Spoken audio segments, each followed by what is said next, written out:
il s'agit en fait d'une manifestation nationale autour du patrimoine qui vise en fait à amener les gens au musée mais à un autre moment, puisque traditionnellement on va au musée plutôt en journée. Là en fait il s'agit de les amener au musée en soirée, de voir une autre ambiance, un autre éclairage. Au programme ici à Oloron, dans la Maison du Patrimoine, de 18h à 20h, une visite plutôt classique du musée. On peut se balader dans les étages, découvrir les collections. Et on a également entre 18h et 20h des ateliers d'enluminure et une petite exposition avec l'artiste oloronnaise Cécile Isambert. À partir de 20h, la nuit tombe, les lumières s'éteignent dans tout le deuxième étage. Et c'est là en fait que nous avons mis en place notre nouvelle animation un petit peu plus originale que les années précédentes, puisque nous allons visiter le musée et voir ses collections à l'aide de lampes torches.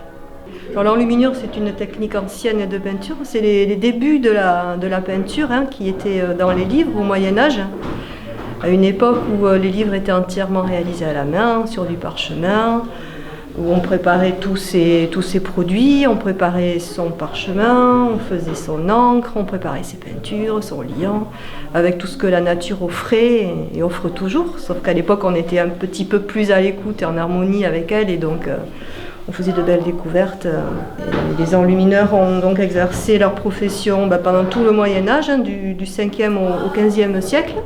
Puisqu'est arrivé Gutenberg, l'imprimerie, le papier, donc les livres ont été reproduits en grande quantité.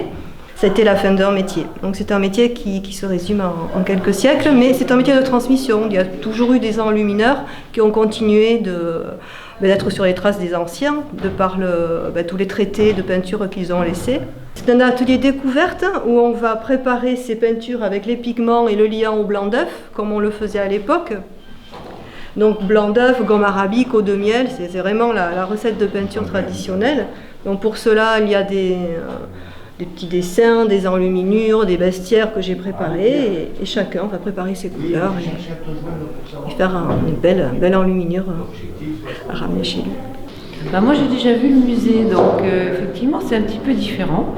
On a une vue moins globale, mais bon, on se focalise un petit peu plus sur les petits détails de chaque panneau, et c'est intéressant.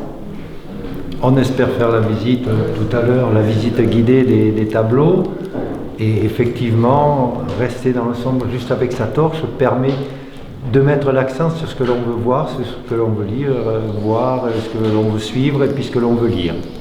C'est vrai que ça change d'une visite de jour, et c'est relativement intéressant finalement parce que c'est quelque chose que l'on ne fait jamais, et donc on découvre totalement un autre lieu.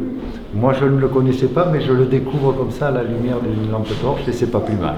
Je pense que d'avoir une lampe torche et ne regarder que ce que l'on veut regarder, ça permet de mettre l'accent sur ce que l'on veut vraiment voir.